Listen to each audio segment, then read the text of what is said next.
Preview Catuai. Esta semana o Preview Catuai conversa com o instrutor de canoagem e remo, Gelson. Gelson, aqui em Londrina, como que é a procura para essas modalidades? Bom, assim como outras modalidades, depende um pouco da época, né? No verão a procura é bem grande, no inverno um pouco menos. Mas eu ainda considero um pouco tímida, né? E o que eu atribuo isso aí? Primeiro, falta de conhecimento, na verdade, das pessoas a respeito dessas modalidades. Existem alguns tabus em relação à canoagem, ao remo, né? Pelo fato das pessoas não conhecerem, então imagino algumas coisas negativas. Por exemplo, que exige muita força, tem que ter muito equilíbrio, tem que ter muita habilidade, muita coordenação motora. E a coisa é bem mais simples. As aulas normalmente são feitas primeiro no simulador, né? E daí no simulador, o aluno fica a quantidade de aula que eu ver que ele já está apto para ir para a água. Normalmente 2, 3 aulas, né? E outra coisa também interessante, no caiaque as pessoas imaginam que todos os caiaques vão virar e as pessoas vão ficar enroscadas dentro do caiaque, que é perigoso, e não é bem assim. A canoagem, por exemplo, pode ser muito fácil ou muito difícil. Depende de quê? Primeiro, da instrução que você vai ter, do equipamento que você vai usar e do local onde você é praticado, né? Então tem muita gente que pratica canoagem pela primeira vez na praia. Vai na praia, aluga um caiaque e rema. É um local inadequado, porque vem as ondas e vira, vem as ondas e vira. Então fica achando que canoagem é isso. Não é bem assim, né? O ideal para você começar é você fazer em água parada, realmente com um instrutor capacitado e com um caiaque adequado. No remo, mesma coisa. Água parada sempre, primeiro você tem que fazer aula no simulador e depois que você vai para a água. Normalmente eu acompanho os alunos nas primeiras aulas, até eles estiverem capacitados, com bom equilíbrio, com uma coordenação motora boa, seguindo bem o trajeto dentro do lago, vendo a direção. Isso que é fundamental, né? Outro fator limitante também, que eu acho que sempre as pessoas comentam, é que as pessoas têm uma visão muito negativa do Lago Igapó, né? E não é bem assim. As pessoas imaginam que o lago ele é muito sujo, poluição, que o esgoto, né, de Londrina vai para dentro do lago. Tem muita gente que imagina isso. E não é bem assim, né? Hoje o lago em Londrina é considerado um dos lagos urbanos, um dos melhores, se não o melhor do Brasil, como lago urbano, né? O Lago Igapó é um lago inteiramente urbano. Então, quando você está do lado de fora, depois de uma chuva, que é o momento que o lago está mais feio, com mais lixo, é diferente do dia a dia quando você está lá no meio do lago remando, né? E as pessoas não entendem bem assim sobre canoagem, remo, e acham que vai se molhar, vai cair na água, e não é também isso que acontece. Não tem esse contato direto com a água. Por exemplo, isso depende muito da modalidade. No remo você não tem contato absolutamente nenhum. O contato é zero no remo, a não ser que caia na água, né? Isso é muito difícil acontecer, às vezes fica anos sem ninguém cair na água. Na canoagem, algumas modalidades têm mais contato com a água.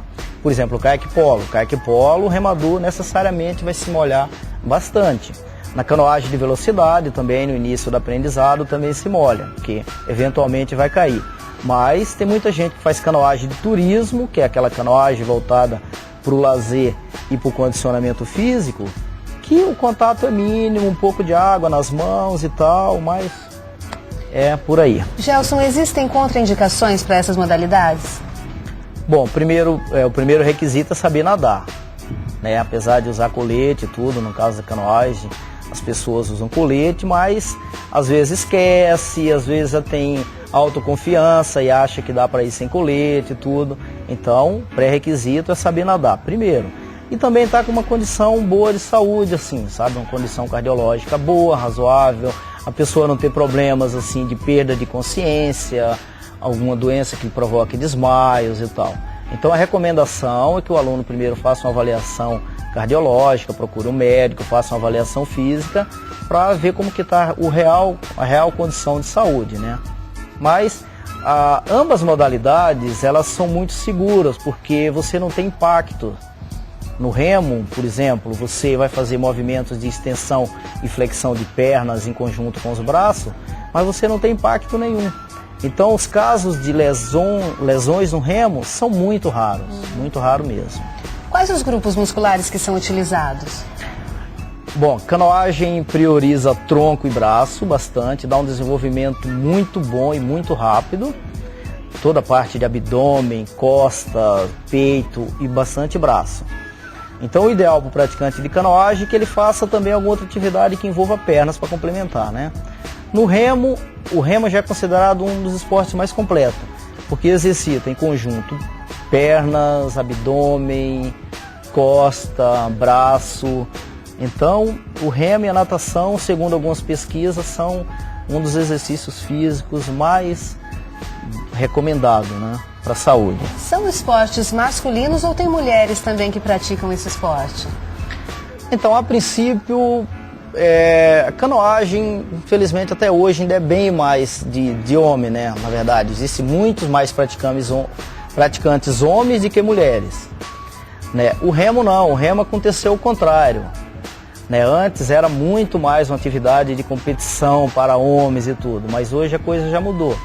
Aqui em Londrina, como nós trabalhamos muito a parte de condicionamento físico, saúde, lazer, então o número de mulheres praticando superou o número de homens.